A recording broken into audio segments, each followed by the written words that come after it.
love that. Wait, I'm going to go back to the challenge thing because that's what's sticking out to me when you were sharing with that you were to look at it as a challenge.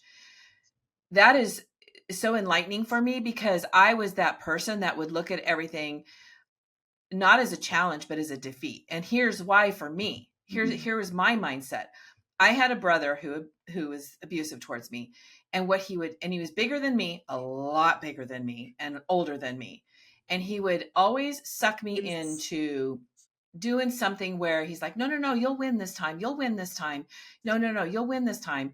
And then he would do something to pull me in and I'd go, okay. And then he would win and then he would rub it in my face. So, it's Yeah. interesting because I was just sharing this story with my husband just about a week ago. And I said, and what that did for me is I am not competitive with other people. I'm competitive within myself. I Mm. drive myself. But if there's an opportunity, I'm better now that I'm older and I've done some healing, but I still don't want to do it. I still don't want to go and compete against somebody else. I compete against myself. And so to hear that you can take that defeat where I'm going into this, I know I'm going to be defeated. I know I'm going to be defeated on this one. I know it every time.